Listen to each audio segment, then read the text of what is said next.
Kate Middleton leaves Windsor for the first time post-surgery, joining family in Norfolk. Kate Middleton has seemingly recovered enough from her abdominal surgery 3.5 weeks ago to now leave Windsor Castle for her separate home in Norfolk, where she'll join the rest of the royal family. Middleton, 42, will reportedly finish recuperating at Anmer Hall, which she shares with Prince William on the couple's Sandringham estate, per People magazine. Catherine is recovering well, a source told the Daily Mail on Friday. She was looking forward to a change of scene and will be able to take it easy in Norfolk while the children let off steam with William. The couple will be able to spend quality time with their 3 kids, Prince George, 10, Princess Charlotte, 8, and Prince Louis, 5, who are currently on a half-term break from school. The Princess of Wales, however, is not expected to return to public duties until after Easter, according to Kensington Palace, which announced she had undergone a planned abdominal surgery on January 16. Although an exact cause for the surgery has not been given, the palace later clarified the issue was not related to cancer. The surgery was successful, and it is expected that she will remain in hospital for 10 to 14 days before returning home to continue her recovery, the palace said 2 days later. Middleton has since left the London clinic without being photographed and, until now, had been resting at Adelaide Cottage, a small home on the Windsor property, roughly 25 miles outside the city. William reportedly postponed his engagements to be with his wife during her recovery and recently said that she had 2 Filipino nurses looking after her and they were amazing in kind, according to Patricia Spruce, who works for England's National Health Service and spoke with the prince regarding Kate's healthcare. The royal family's travel plans will bring them closer to King Charles, who was diagnosed with cancer earlier this month while undergoing treatment for an enlarged prostate. Buckingham Palace didn't clarify if the cancer was related to that issue. Charles is currently staying at Sandringham, the same 20,000-acre estate on East England's Norfolk coast where Middleton is now heading. Kate Middleton's friend breaks silence on princess's condition following abdominal surgery. Kate Middleton has left Windsor for the first time since undergoing planned abdominal surgery, with a friend of the future queen saying she is on the mend. Kate Middleton has left Windsor for the first time since undergoing planned abdominal surgery, with a friend of the future queen saying she is on the mend. The Princess of Wales, 42, has been recuperating at the royal residence since she was discharged from the London clinic on Monday, January 29. The mom of 3 spent close to 2 weeks at that hospital following an operation to treat an undisclosed condition. She is now spending a half-term holiday with Prince William, 41, and their 3 children George, 10, Charlotte, 8, and Louis, 5, at Sandringham, 127 miles from Windsor. Catherine is recovering well, an unnamed friend told the Daily Mail. She was looking forward to a change of scene and will be able to take it easy in Norfolk while the children let off steam with William. The tabloid reports that King Charles, 75, is also at Sandringham after undergoing his first cancer treatment earlier this week. It's unclear whether Kate and Charles will see each other as they battle their respective health conditions. News of the pair's health problems plunged the royal family into crisis late last month. On January 17, Kensington Palace released a statement saying the princess had been admitted to the hospital for planned abdominal surgery and would be cancelling all planned royal engagements until Easter. Just hours later, Buckingham Palace released its own statement saying King Charles would also be hospitalized for treatment for an enlarged prostate. This past Monday, however, the royal family's problems worsened with an announcement that the king had been diagnosed with an undisclosed form of cancer. Doctors detected the disease while treating the monarch for the enlarged prostate. Kate Middleton's major setback as royal health crisis deepens. The Princess of Wales has taken a hit as she recovers at home from abdominal surgery. There is one thing required of all royal women: damn the curtsy, stuff the slightly rigid wave, and you can keep, nay, burn, all those nude pantyhose. One must be a trooper. On Thursday, Queen Camilla drove for 6 hours in the rain, after weather warnings grounded her chopper, to keep up a charity commitment. The same day, in a rare instance, the royal press pack trailed Princess Anne as she flew the flag for Team Palace, visiting the Wormwood Scrubs Pony Center, where she gave strict directions about the cake. That might be the most Anne sentence I have ever had the pleasure of writing. The instructions are that you will eat it if I cut it, because otherwise it's just legalized vandalism, the Princess Royal joked. Dear God, I love her. Troopers gonna troop. And quietly, far away from the cameras, another royal trooper, Kate the Princess of Wales, was privately suffering a serious setback as she recovers from abdominal surgery. The bombshell news this week that King Charles is being treated for an unspecified form of cancer has shifted the ground under Kate, the UK's #1 buyer of sensible slacks, and husband Prince William, at a time when their plates are already full to brimming. However much pressure and strain the Waleses, but most especially Kate, were already under to get back to work has, with the King's news, just been ratcheted up, and then some. After a dramatic month and several very dramatic years, we have, of course, had even more drama in the last few days. First, Buckingham Palace revealed that the King is being treated for an unspecified form of cancer, and second, Prince Harry the Duke of Sussex made a mad dash over the Atlantic, to not even get a cup of tea from his pa. Well, I'm guessing they were only together for a skimpy 30 minutes. Never has the princess been more painfully needed by Crown Inc. to be front and center than now. Yet Kate has not been seen since Christmas Day, more than 6 weeks ago, and nor are we going to see her until early April, and that is only if we are all very good, eat our vegetables, and her recovery goes according to plan. With His Majesty now fighting cancer, the royal family has entered totally unprecedented territory. If we were on one of those 16th century maps, we are now in the bit where it simply reads, "There be dragons." No monarch has ever adopted such comparative frankness, emphasis on comparative, about their health, and no one knows what comes next. The stability, continuity, and rousing good works offered by the royal family's star players have never been more urgent and necessary to try and keep the palace show on the road. How can the knowledge of this not be placing even more of a burden on Kate? On a personal level, her affection for her father-in-law abundantly clear, the princess would want to help, and professionally, she must know that Charles and company need her back at the royal coalface as fast as possible.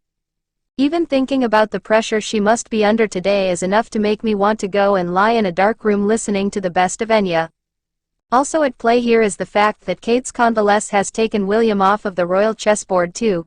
The prince took nearly a full month off work to care for his wife and their 3 children, proving he really meant the, in sickness and health, bit of their marriage vows.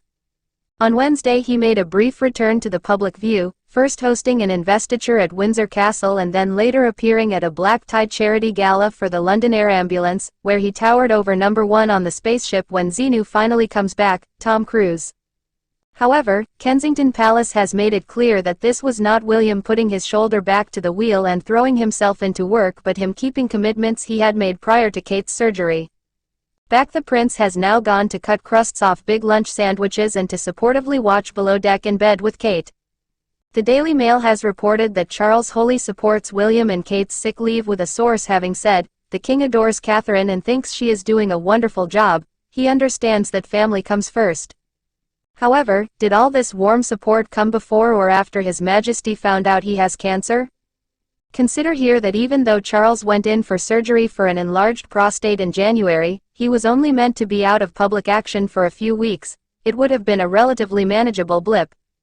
That equation got flipped on its head when the "C" word entered the frame, with the king now facing being stuck behind closed doors for an unknown length of time after his doctors advised him to minimize his contact with the germy masses.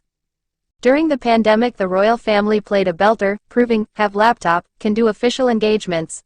Even the late queen became au fait with cheerily making her patent small talk via Zoom. But as the redoubtable Her Late Majesty once famously said, "I have to be seen to be believed." The great existential question currently plaguing the palace is, what if there is no one left to be seen? The loss of 5 former working members of the royal family in as many years, the late Queen, Prince, Barbecue Tongs Philip, Prince Harry and Meghan, the Duke and Duchess of Sussex, and the Prince of Pizza Express Woking, the Plonker-in-Chief Andrew, has already whittled the frontline ranks down to bare bones. Now all of this, Kate must be painfully aware that she and William have never been more needed and more fundamental to the great, gilded project of the monarchy than now. While public sympathy for the king must be close to being at an all-time high, the coming months will take us into the uncharted waters and choppy seas of a dramatically reduced, struggling royal family led by the trooping women of the House of Windsor. Buck up, old stick. Be a brick and crack on. Camilla and Anne are, in my book, simply super, but let's be honest, watching 2 women in their 70s valiantly getting on with things and undertaking engagements that involve ponies and pensioners isn't going to do much in the battle for hearts and minds. Make no bones about it, Crown Inc. must be desperate for William and Kate, but, you know, mostly Kate, to be back out there working some Wales magic, sharpish like. At this stage, I wouldn't be surprised if courtiers wasted precious minutes this week cheering themselves up by creating some sort of tear-off countdown of days until the Princess of Wales will be donning one of her trusty Zara blazers again and can be sent off to open a new netball court. In all of this, after everything, there's only one thing for it: do as Anne would like us all to do and have a nice big bit of cake. You have the Princess Royal's strict instructions to do so.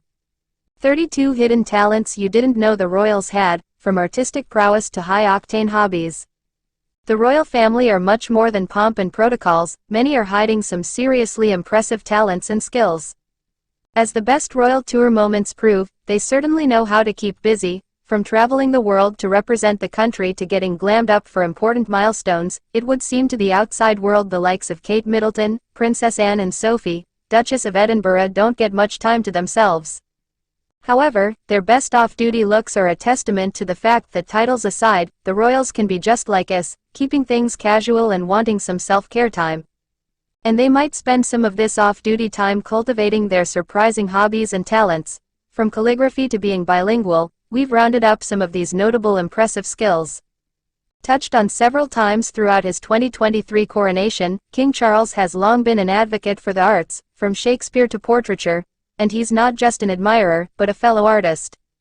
As a younger man, he was taught by some of Britain's finest artists, including John Napper, John Ward, Hugh Casson, Edward Seago and Derek Hill, and grew to favor watercolors. According to The Telegraph, he describes himself as an enthusiastic amateur, but that hasn't stopped him from becoming an honorary member of the Royal Academy and the Royal Watercolor Society. His paintings have reportedly sold for more than £2 million since 1997. Exploring what it's like to grow up in the royal family, Tom Quinn brings together historical sources with testimonies from palace staff. There are tales of royal mischievousness, including surprising anecdotes about Queen Elizabeth and Prince William, and it's shocking, funny and insightful all at once. The late Queen Elizabeth II reigned for a historic 70 years, and she still managed to somehow fit other exciting life moments in before that. During World War II, when she was just 18 years old, the then Princess Elizabeth joined the Women's Auxiliary Territorial Service. It was there that she learned to drive a truck and understand the mechanics of fixing a vehicle. A useful skill for sure, and her service made her the only female member of the royal family to have been in the armed forces during an active war. The late Duke of Edinburgh, like his wife, the Queen, and his son, King Charles, was happiest when outdoors. He was known to be a passionate gardener and even found great success in growing truffles before his passing in April 2021. As quoted in The Times, he was the first person to cultivate black truffles on British soil. He had first begun trying to grow the rare fungi 12 years earlier before finally having success in 2018. Catherine, Princess of Wales's interest in the creative arts has long been known, with the future Queen studying history of art while studying at St. Andrews University. Well, Kate had a chance of showcasing her own creativity when it came to sister Pippa Middleton's wedding to James Matthews in 2017. On the front of the service booklet was a drawing of the 12th century St. Mark's Church in Englefield, near Reading. The sketch was said to have been created by the princess herself. Sources at the time reported that Kate's brother-in-law thanked her for her drawing during his wedding speech. Perhaps less so nowadays, but King Charles was known to love catching the waves on waters all around the world. Interestingly, surfing has been a royal passion for some time, dating back to King Edward VIII, better known as the Duke of Windsor.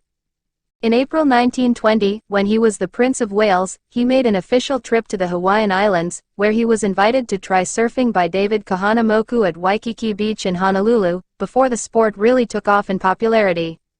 Images of him standing up on the board and a replica of David Kahanamoku's surfboard are preserved in the Museum of British Surfing. Kate Middleton's prowess on the piano is well known. Not only has she played the instrument during her Together at Christmas Carol concert, she also delighted Eurovision fans with a surprise appearance by playing a short snippet of a song in a video interview. However, the Princess of Wales also plays the flute. According to Classic FM, Kate studied singing as well as the woodwind instrument, achieving a grade 5 for both singing and music theory. Meghan Markle, the Duchess of Sussex, has many well-known talents, including her acting career, having starred in the hugely popular series Suits. But she also has a hidden talent, one which helped support her lifestyle as she began her journey into acting. With expert penmanship, Meghan taught calligraphy at a paper source store in Beverly Hills, California. She's also worked freelance for celebrity clients, completing the wedding invitations for Robin Thicke's 2005 wedding to actress Paula Patton. From whipping up a homemade cake for her children's birthdays each year to making special preserves as gifts, Kate Middleton is talented in the kitchen and counts cooking as another one of her hobbies. Prince William himself has hinted this before, saying during a cooking class for young cares in Berkshire, "I do a bit of cooking, not much though. Catherine's very good though." Kate has spoken of making a special chutney for the late Queen before, and how it bonded the two. In the documentary, Our Queen at 90, Kate recalled, "I can remember being at Sandringham for the first time, at Christmas, and I was worried about what to give the Queen as her Christmas present. I was thinking, gosh, what should I give her? I was slightly worried about it, but I noticed the next day that Kate's homemade chutney, was on the table. I think such a simple gesture went such a long way for me, and I've noticed since she's done that on lots of occasions, and I think it just shows her thoughtfulness, really, and her care in looking after everybody." Like his daughter-in-law, King Charles is known to have a penchant for musicality. While he's reportedly skilled on the piano and the guitar, it was his prowess with the cello which him a seat in the prestigious Trinity College Orchestra during his time at the University of Cambridge. Per the Express, he recalled on a radio podcast, "I loved playing in the orchestra at Trinity, albeit rather badly. I remember playing in Beethoven's Fifth Symphony and trying to practice in my room at Cambridge to an old record conducted by Herbert von Karajan, who was the great conductor in those days, in the 60s. Princess Eugenie revealed to the world she had her hidden artistic talents when she shared a painting of a pink flower. Eugenie shared her art with followers on her Instagram page to celebrate World Art Day back in 2020. She studied a combined honors BA in English Literature, History of Art and Politics at Newcastle University and has since put her artistic merits to use, having worked at London's Hausa and Worth Art Gallery. Various members of the royal family can speak multiple languages, with the king reportedly having a few in his repertoire. Speaking French is something shared with his sister, Princess Anne, and late mother. However, Charles also speaks Welsh and German. In 2023, he became the first British monarch to address the Bundestag in Berlin, delivering the majority of his speech in German. It was Charles's first state visit to Germany as monarch, and his adopting the native language made it a resounding success. His mum and grandfather are thought to be musical, and it looks like Prince George is joining in the fun. During a cultural showcase of acts at the 2020 European Capital of Culture, Kate told acts there, "I wish we could have brought George and Charlotte along, they would have loved it. George is starting to learn the guitar," per the Express. In 2010, Princess Beatrice became the first royal ever to complete the London Marathon. Showcasing her talent for long-distance running, Beatrice completed the Herculean 26-mile challenge while dressed in a bright green tutu and other fancy dress touches. She was running in honor of her mother, Sarah Ferguson's charity, Children in Crisis. Even more impressively, the group she ran with broke the record for being the most people to finish a marathon while tied together. Another one of the Duchess of Sussex's talents is her rumored culinary ability. Indeed, Meghan's talents in the kitchen even played a role in her engagement to Harry. Prince Harry proposed to her after a chicken dinner that she cooked at home, although it should be said that he was planning to pop the question anyway. The chicken wasn't that good. Meghan has always reportedly been a foodie, describing herself on her former blog, The Tig, as someone who not only loves but also appreciates the art and skill that goes into making good food. Prince William reportedly taught himself Swahili, the most widely spoken African language in sub-Saharan Africa.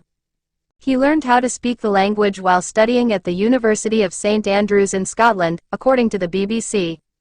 Almost 50 million people in Eastern and Central Africa speak Swahili, and William decided to learn the language as part of his love for Africa, something which was shared with him by his late mother, Princess Diana.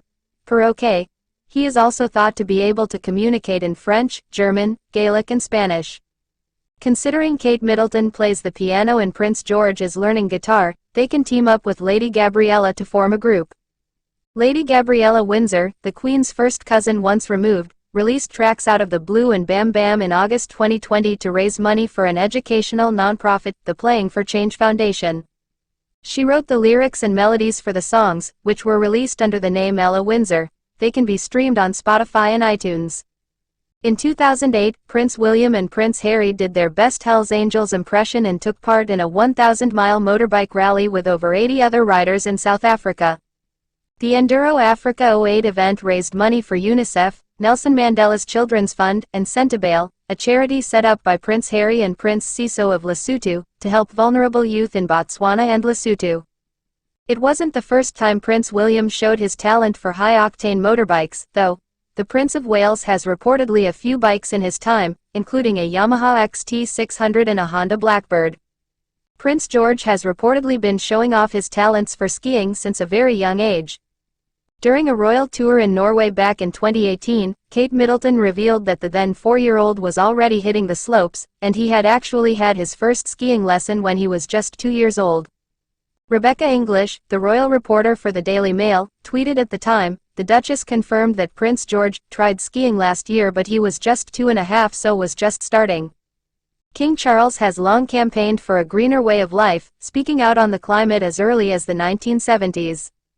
His love for conservation and the climate extends to his home hobbies and talents, with the king raising his own ethical chickens at Highgrove. Charles raises prized Burford Brown and Moran chickens at his Highgrove house home and is so good at it that he's even the Poultry Club of Great Britain patron.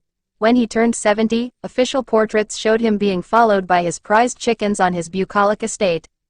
The late Queen was revered for her dry sense of humor, and one royal expert revealed she had a hidden talent of perfect comic impressions and mimicry. "I think the Queen is the comedian. She's a wonderful mimic," royal biographer Ingrid Seward said on Loose Women. "She can do Liverpool, she does Liverpool very, very well." For British heritage artist Michael Noakes, also revealed her great knack for impressions. He said, "She was peering out of the window and keeping up a running commentary of people's reactions to seeing her standing there, G Maud, in an American accent, 'It can't be, oh no, he's decided it can't be, he's moved on now,' and that sort of thing. I think the Queen is the comedian. She's a wonderful mimic," royal biographer Ingrid Seward said on Loose Women. "She can do Liverpool, she does Liverpool very, very well." For British heritage artist Michael Noakes, also revealed her great knack for impressions. He said, "She was peering out of the window and keeping up a running commentary of people's reactions to seeing her standing there, G Maud, in an American accent, 'It can't be, oh no, he's decided it can't be, he's moved on now,' and that sort of thing." Mike Tyndall, husband to Zara Tyndall, Princess Anne's only daughter, revealed that the equestrian athlete has had some success in other sports. He said on a special episode of his podcast, The Good, the Bad and the Rugby, which involved Prince William, Kate Middleton and Princess Anne and was taped at Windsor Castle, "I would say that my wife and I have that competitiveness about anything. If we play tennis or anything, she would always want to beat me." He then revealed, "She always talks about her sprinting career, laughs, sorry if she watches this." Prince William replied, "Zara's sprinting career? That was quite short-lived, was it?" And Princess Anne then clarified it was hurdles, and she was very good.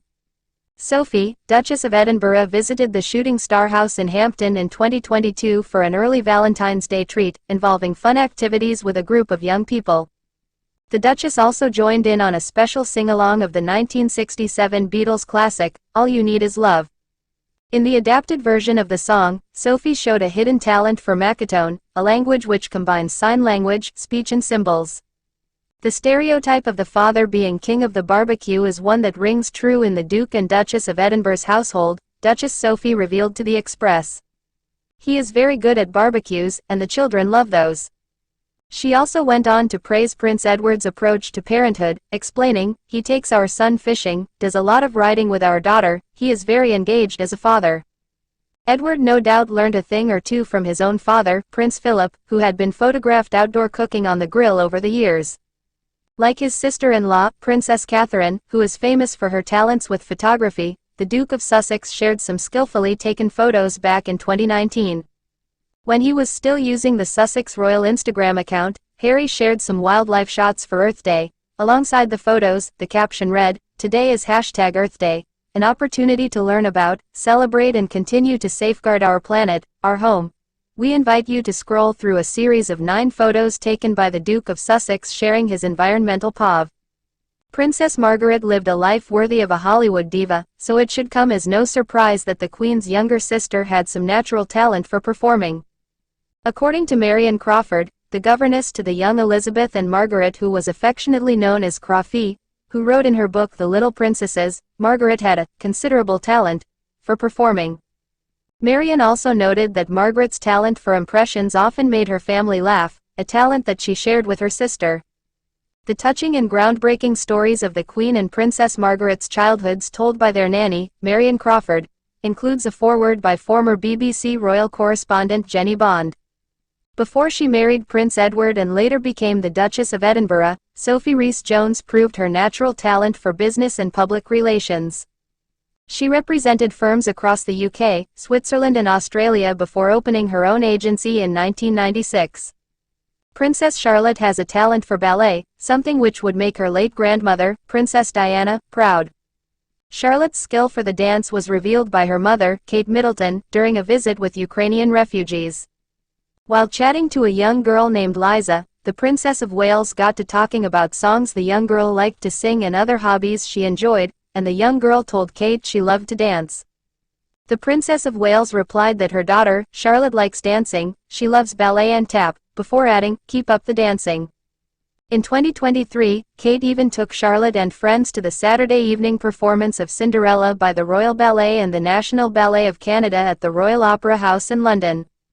Diana was a huge lover of ballet, and famously danced on the stage of the Royal Opera House in 1985. Sure, she always made a splash in the headlines, but the late Princess of Wales actually knew how to do the complete opposite when it came to diving. The D could have stood for diver, as per Business Insider, as Lady Diana was a natural at the sport during her time at school and even created a signature move. The Spencer Special, named after Diana's family surname, reportedly saw her managing to dive in the water with almost no splash whatsoever. Taking after her mother-in-law, and a continuation of her natural talents for sports and physicality, Kate reportedly loves diving and even gained her the Professional Association of Diving Instructors, PADI, open water diving qualification, which allows her to dive up to 30 meters below the surface. This depth is as far as one can go without the need of mandatory decompression stop during the ascent before ending the dive, making it even the more impressive. A spokesperson for Kensington Palace confirmed Kate had gained her qualification at the time, stating, "Diving is something the Duchess very much enjoys," and the Duke of Cambridge, who is of course president of the BSAC, has said in the past that he is hopeful his children will become interested in the sport. Another sport, another opportunity for Kate Middleton to prove she has a hidden talent. This time it was team rowing, and it was something the Princess of Wales reportedly loved. She could even tiller a dragon boat, which is not the stuff of beginners, reportedly, and was set to take part in a race across the English Channel in 2007. Kate was taking part in the 21-strong female crew, called the Sisterhood, to race a boat of men across the body of water. However, privacy and security concerns for the future Queen, who had recently reunited with William after a brief split, meant it couldn't go ahead as planned. In 2023, Catherine, Princess of Wales, displayed an impressive use of sign language while on a royal visit to the National Maritime Museum Cornwall, in Falmouth. Speaking with children from a local primary school ahead of a model boat race, Kate slipped in some impromptu sign language to speak to a child who was hard of hearing. The princess had used the language before. In 2014, she used the skill to make the Scout promise to do my best, to be kind and helpful and to love my world. It's a talent she shares with her husband. In 2020, William presented an MBE to sign language expert Alex Duguid, who signed for deaf ITV viewers for decades. The future Queen is rather proficient at handling other queen bees, as, like her brother James Middleton, the princess is a keen beekeeper. Upon a visit to the Natural History Museum in 2021, the Princess of Wales revealed she kept bees at her Norfolk residence. Per Country Living, during her visit, she brought along a jar of honey from the Norfolk garden, offering it to children from St. Mary of the Angels Primary School in London. She said, "Would you like to try some? I've got 1 spoon each. This came specially from my beehive." Kate went on to ask the children whether they knew how many species of bees there were in England, telling them, "It's 350, isn't that amazing?" "You know what, Kate, that is amazing."